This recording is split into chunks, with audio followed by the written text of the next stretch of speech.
ఇది డిగ్రేడ్ చేయడం, మమ్మల్ని తక్కువ చేసి మీ హేళన చేయడం కాదా ఇది? మా వస్త్రధారణ మీద మీరు అట్లా హేళ చేయడం అదొకటి. ఇంకొకటి, అందులో కొంతమంది పోలీసుల హడావిడి జరిగింది, పోలీసుల గొడవలు జరిగినాయి. నెక్స్ట్ డే మమ్మల్ని పంపించేశారు. బోనము వేరే కొంతమంది జోగినీళ్ళు మేము అక్కడ కూర్చున్నప్పుడు వచ్చేసి గబగబల్ని ఏమైందో తెలియదు మాకు, మేము వచ్చేసినాము, వాళ్ళు కూర్చునేసరికి బోనం ఎక్కించాం. కొంచెమన్నా బుద్ధుంది మాట్లాడుతున్నారా మీరు? శివశక్తులకి ఈ మాట చెప్తున్నాను. నేను ఏ రోజు కూడా ఇవన్నీ పక్కన పెడితే, నేను ప్రభుత్వంతో కొట్లాడానా ఇవన్నీ కొట్లాడానా పక్కన పెడితే, నేను డైరెక్ట్ క్వశ్చన్ ఒక శివశక్తులకు వేస్తున్నాను ఈ సవాలు. ఇన్ని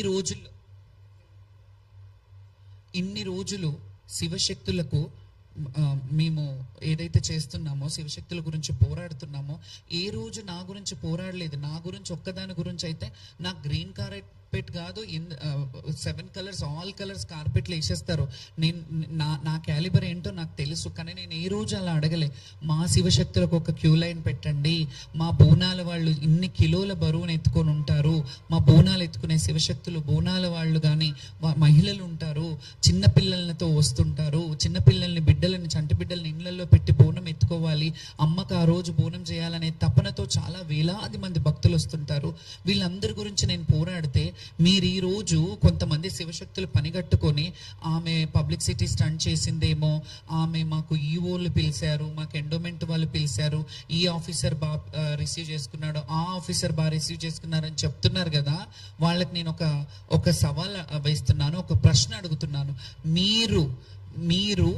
మీకు ఆ ప్లాట్ఫామ్, వాళ్ళు మిమ్మల్ని పిలుస్తున్నారు చూడు, ఆ ప్లాట్ఫామ్ వాళ్ళు పిలవడానికి కారకురాలు బాధ్యురాలని నేను. ఎందుకంటే ఎన్నోసార్లు రోడ్ల మీద కూర్చొని, ఎన్నోసార్లు ఉద్యమాలు చేసి, ఎన్నోసార్లు మా శివశక్తుల హక్కుల గురించి పోరాడాను. నేను ఇప్పుడు కూడా ఎవరో అన్నారని నేను పోరాటం ఆపను. ఎందుకంటే నన్ను నమ్ముకొని ఉన్న వాళ్ళు కూడా చాలా మంది ఉన్నారు. చాలా మంది శివశక్తులకి వాళ్ళకి రోజు కూడా పూట కూడా గడవని శివశక్తులు ఉన్నారు. చాలా మంది చచ్చిపోతే వాళ్ళ అంతిమ సంస్కారాలు, దహన సంస్కారాలు చేయడానికి కూడా డబ్బులు లేని శివశక్తులు చాలా మంది ఉంటే చాలా మందికి చేశాం. ఇవన్నీ పబ్లిసిటీ చేసుకోవాలంటే ఎప్పుడో చేసుకోవచ్చు, కానీ మేము అలా పబ్లిసిటీ కాదు. శ్యామలకు ఒక శివశక్తిగా 200-300 సంవత్సరాలు నా అకౌంట్లో వేసుకొని అన్ని రోజులు బ్రతకాలని రాలేదు. నేను ఉన్నన్ని రోజులు 4 రోజులు బ్రతికినా, ఆ 4 రోజుల్లో ఒక 10 మందికి సేవ చేయాలి. ఒక శివశక్తులు, నేను ఈ కల్చర్లో ఉన్నాను, నా కల్చర్ని బాగుపడాలి, నా కల్చర్ ఎదుగుదలని నేను చూడాలి. ఈ బోనాల కల్చర్లో ఎవరైతే జోగినీలు ఉన్నారో, శివశక్తులు ఉన్నారో, వాళ్ళు కూడా ఉన్నతమైన స్థాయిలో ఉండాలి, ఉన్నత పొజిషన్లో చూసి నేను సంతోషించాలి. ఎందుకంటే నేను సినిమాలు చేశాను, నేను డాక్టరేట్లు తీసుకున్నాను, ఇవన్నీ ఒక్క రోజులో అవ్వలేదు. నేను నా 35 ఏళ్ళ శ్రమ, నా 35 ఏళ్ళ కష్టాన్ని ఎవరో వచ్చి అనామకులు వచ్చేసి నువ్వు ఇట్లా అని అంటే పడడానికి ఇక్కడ ఊరుకోవడానికి లేదు. నేను ఎంత కష్టపడితే నాకు ఆ సర్వీస్ వచ్చింది. దాని తర్వాత కొంతమంది పనిగట్టుకొని వాళ్ళు స్పృహ తప్పిపోయి డ్రామా చేశారన్నారు. నేను అదే అడుగుతున్నా, నేను స్పృహ తప్పిపోయి డ్రామా చేస్తే అక్కడ కనీసం అట్లీస్ట్ ఒక మెడికల్ క్యాంప్ వాళ్ళు ఎవరైనా వచ్చి నన్ను లేపారా, ఎవరైనా పక్కకు జరిపారా, పోనీ అంబులెన్స్లో తెచ్చి నన్ను హాస్పిటల్కి పంపించారా? మీరు చేస్తున్నారంటే అది చెయ్యాలి కదా. నేను అక్కడ 2 నిమిషాలు పడ్డాను, 2 సెకండ్లు పడ్డాను, 5 నిమిషాలు పడ్డాను, కానీ పోలీసు వాళ్ళు అయితే వచ్చి పక్కకు జరపాలి కదా. ఇది మీ బాధ్యత కదా. ఎందుకంటే మీరు హామీ ఇచ్చారు, మేము ఎప్పుడులాగానే వస్తుండే, మీ హామీ ఇచ్చారు. ఇంకొకటి, ఇదంతా నేను అయిపోయింది. నెక్స్ట్ డేకి రంగం రోజు మేము ధర్నా చేయంగానే సామరస్యమైన ధర్నా పెట్టుకున్నాం మేము. ఎందుకంటే రంగం జరుగుతున్న సమయంలో ఇబ్బంది పెట్టొద్దు అని మేము బయట నుంచి ప్రొటెస్ట్ చేశాం. ఆ ప్రొటెస్ట్కి పోలీసు వాళ్ళు, మంత్రి పొన్నం ప్రభాకర్ గారు, అలాగే శాసనసభ వర్యులు తలసాని శ్రీనివాస్ యాదవ్ గారు, వద్దమ్మా ఇట్లా ఇంకొకటి ఇందులో చెప్తాను, అమ్ముడు పోయారు మీరు అనే మాట కూడా కొందరు చెప్పారు. అది అమ్ముడు పోయినమనంటే ఎలా అడిగారంటే, మేము బయట ధర్నా చేశాము, ధర్నా చేయంగానే వద్దు మీరు అలా చేయకండి, బాగుండదు, మీరు రండి మాట్లాడుతున్నారని ఒక రాష్ట్రానికి సంబంధించిన మంత్రివర్యులు పిలిపిస్తే వాళ్ళని డిస్రెస్పెక్ట్ చేయాలా? నేను అక్కడే ఉండి, లేకపోతే వాళ్ళతో వెళ్ళి మాట్లాడి సంజయ్షికి వాళ్ళు మా సమస్యలు అడిగి పరిష్కరించాలని అని పిలిచినప్పుడు మేము మాట్లాడకుండా లేదు మీరే రండి అంటానా? నాకు సంస్కారం ఉంది కదా, నేను చదువుకున్నాను కదా, ఆయనను అక్కడికి రమ్మని లేదు కాబట్టి నేనే వెళ్ళాను. ఎండోమెంట్ ఆఫీస్లో కూర్చున్నారు. ఉన్నారు, పక్కన ఈఓ ఆఫీస్లో కూర్చున్నాము, లోపల ఒక ఆఫీసర్, ఒక ఐపీఎస్ ఆఫీసర్ ఉన్నారు, మంత్రి గారు ఉన్నారు, మా ఎమ్మెల్యే గారు ఉన్నారు. వాళ్ళందరూ మా కొంతమంది జోగినీలతో శివశక్తులతో ఏం కావాలి మీకు అని అడిగారు.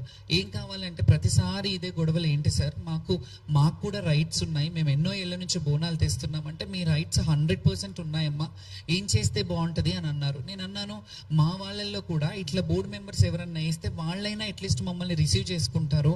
ఒకరు మాలాంటి వాళ్ళు ఎవరన్నా ఇక్కడ టెంపుల్ దగ్గర ఎవరన్నా మా శివశక్తులకు సంబంధించిన వాళ్ళని వేసి ఉంటే ఆ కమిటీలో కానీ లేకపోతే అక్కడ చుట్టుపక్కల వాళ్ళు మమ్మల్ని చూసుకోవడానికి ఒక ఇన్ఛార్జ్గా ఒక శివశక్తిని నేను ఒక్కదాన్ని ప్రతి ప్లేస్లో చేయలేను. నన్ను చేయమని నేను అడగలేదు. ఎవరినన్నా వేస్తే వాళ్ళు ఇంకా మిగతా వాళ్ళని ప్రోత్సహిస్తారు కదా, ఒకరి త్రూగా ఒకరికి మా సంఘం మా సంస్థ కానీ కొంత మెరుగుపడతారు. అంటే మా కల్చర్ని ఇంకా ముందుకు తీసుకెళ్ళడానికి ప్రయోజనం అవుతుంది అని అంటే ఆయన చాలా బాగా చెప్పారు, బాగా స్పందించారు. ఎస్ అమ్మా, మీరు ఎట్లా అంటే అట్లా, ఖచ్చితంగా మీ రైట్ అది. పొన్నం ప్రభాకర్ గారికి చాలా కృతజ్ఞతలు చెప్తున్నాను నేను. మీ రైట్ అమ్మా అది. మీరు చాలా రిక్వెస్ట్ చేశారు, మీరు ఇలా చెయ్యొద్దు, మీరు ఆశీర్వదించాలి, మేము ఓట్లు అడిగి ఎట్లాగైతే ఇట్లా సభలలో వస్తామో మీ ఆశీర్వాదాలు కూడా మాకు కావాలి, మా రాష్ట్రం నడిపించడానికి కూడా మీ దీవెనలు ఉండాలని ఎంత బాగా చెప్పారు. అయిపోయింది. అంతకు ముందు రోజు కూడా నేను ఇది చేస్తుంటే మీరు అందరు చాలా మంది అన్నారు ప్రతిపక్షం వాళ్ళు ఇది చేస్తున్నారేమో అని.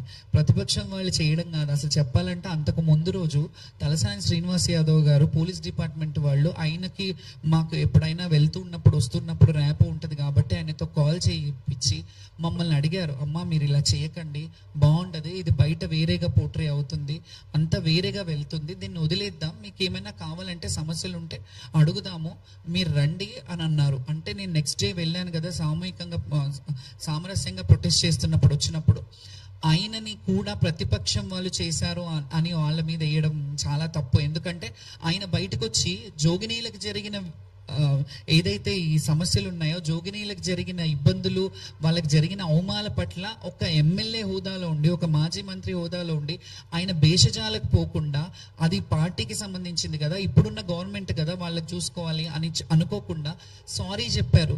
దానికి మేము కృతజ్ఞతగా ఉండమా? దానికి కూడా మళ్ళీ ప్రతిపక్షం వాళ్ళు మాట్లాడారు అని అన్నారు. సరే, ప్రతిపక్షం వాళ్ళు ఉన్నారు, ఇప్పుడు గవర్నమెంట్లో ఉన్న వాళ్ళు ఇద్దరు ఉన్నారు.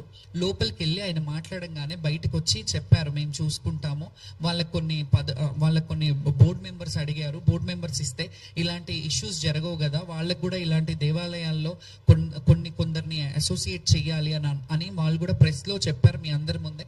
వాళ్ళు వెళ్ళిపోయారు. హ్యాపీగా ఉంది కదా అని మేము డ్యాన్స్ ఆడాము.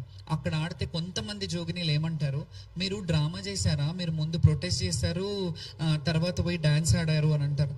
ప్రొటెస్ట్ చేసింది బోనాలు చాలా మంది వ్యక్తుల గురించి. అంతకుముందు జరిగిన బోనాల పండుగ రోజు నిర్వహించిన కార్యక్రమాల్లో ఏవైతే తప్పుదాలు ఉన్నాయో, పోలీస్ డిపార్ట్మెంట్ది కావచ్చు, ఎండోమెంట్లో సంబంధించిన సమస్యలు ఏవైతే ఉన్నాయో వాటి గురించి పోరాడం. నెక్స్ట్ డే ఆ ప్రొటెస్ట్ అయిపోయాక మీకు ఏం కావాలి అని అడిగి మమ్మల్ని సంజాయించినాక అంతా హ్యాపీ ఉన్నప్పుడు, ఇంకొకటి అమ్మవారి ముందు అమ్మవారి ఊరేగింపు బయటకు వచ్చింది, ఏరుగా అంబారి మీద అమ్మవారు కూర్చున్నప్పుడు మేము ఆడడం, మా పుట్టుకే, మా బతుకే, మా జీవితమే కాలికి గజ్జ కట్టి అమ్మవారి ముందు ఆడడం.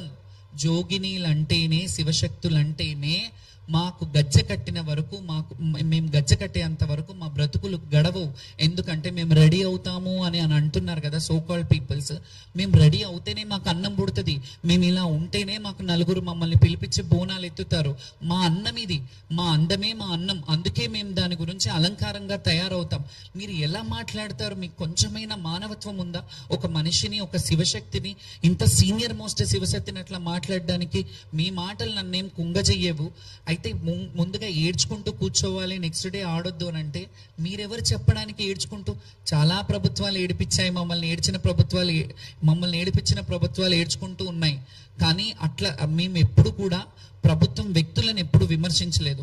గత ప్రభుత్వంలో కొన్ని తప్పిదాలు జరిగినప్పుడు గత ప్రభుత్వంని మేము క్వశ్చన్ చేశాం. ఎందుకంటే మా వృత్తికి న్యాయం చేయండి, మేము వృత్తిలో దీంట్లోనే బ్రతుకుతున్నాము, మాకు ఇంకా వేరే ఉపాధి లేదు, మేము బోనాల కల్చర్లోనే డిపెండ్ అయి ఉన్నాము, మేము ఇక్కడికి వచ్చిన మమ్మల్ని చూసి ఇంకా ఎవరన్నా బోనాలకు పిలిపించుకొని వాళ్ళ ఇళ్లలో పిలిపించుకొని వాళ్ళు బోనం చేయించుకొని మాకు కట్నం ఇచ్చి మా జీవన భృతికి అయిన వాళ్ళందరికీ మేము కృతజ్ఞతలు చెప్పి మాకు అన్నం పెట్టే అన్నదాతలు ఎవరైతే ఉన్నారో వాళ్ళందరూ మమ్మల్ని పిలిచి బోనాలు పెట్టుతేనే మాకు అన్నాలు.